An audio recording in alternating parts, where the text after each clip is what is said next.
আল্লাযীনা আমানু আশাদ্দু হুব্বাল লিল্লাহ। এ কামালপুরা, মাওলারে ভালোবাসবি না কারে ভালোবাসবি? মায়ের গর্ভে তোর টাকা পয়সা ছিল না, ছেলে মেয়ে ছিল না, বিবাহ ছিল না, আল্লাহ পাক ছাড়া কেউ ছিল না। তোমাকে আমাকে মাওলা ইচ্ছা গেলে কানা খোরা ল্যাংড়া লুলা করিয়ে বানাইতে পারতেন।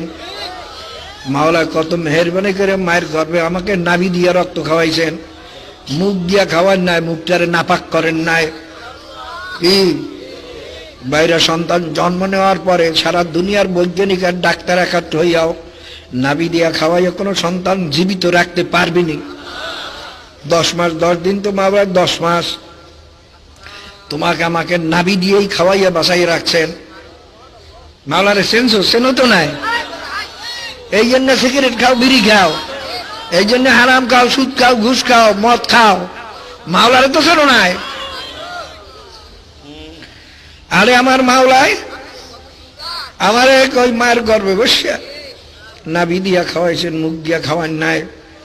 কাজে আমি এই মুখ দিয়া হারাম খাইতে পারি না। না খাইয়ে থাকবো তবুও ভালো, তবুও আমি মুখ দিয়া না পাক খাইতে পারবো না, হারাম খাইতে পারবো না। যারা ভাই মিলে সম্পত্তি দাও না, কি খাও? কি কথা বলে? কি খাও?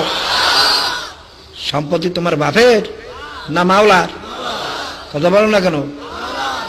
এই যে গামছাটা, এটাও তো আমার না, এটাও তো মাওলার।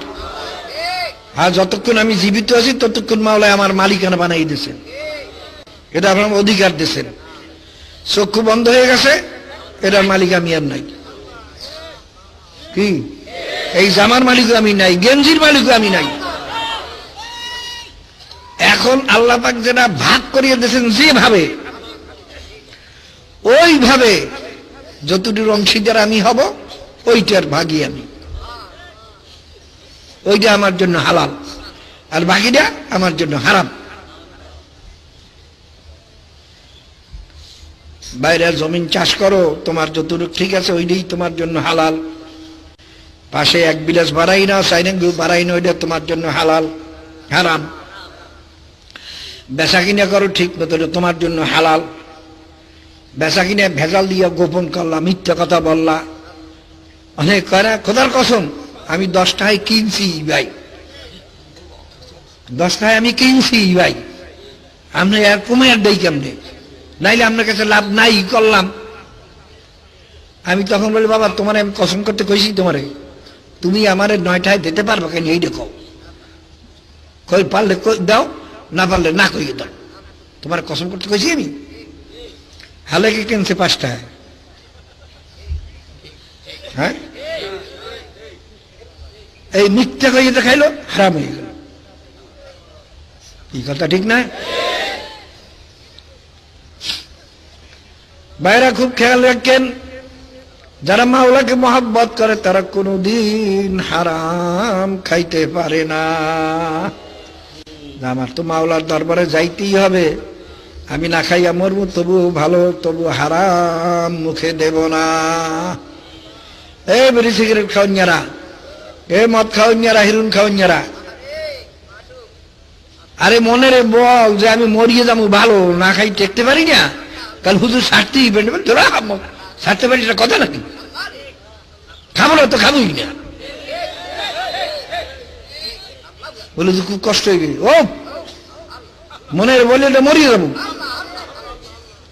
তবে মাওলাকে বেজার কইয়া কবরে যাব না। বাবারে, আল্লাযীনা আমানু আশাদ্দু হুব্বাল লিল্লাহ, যারা ঈমানদার তারা মাওলাকে সবচেয়ে বেশি ভালোবাসে। নিজে পরীক্ষা করো, মাওলার মোহাব্বত বেশি না মালের মোহাব্বত বেশি? মাওলার মোহাব্বত বেশি না জানের মোহাব্বত বেশি? মাওলার মোহাব্বত বেশি না স্ত্রী স্বামীর জন্য মায়া বেশি না স্বামীর স্ত্রীর জন্য মায়া বেশি?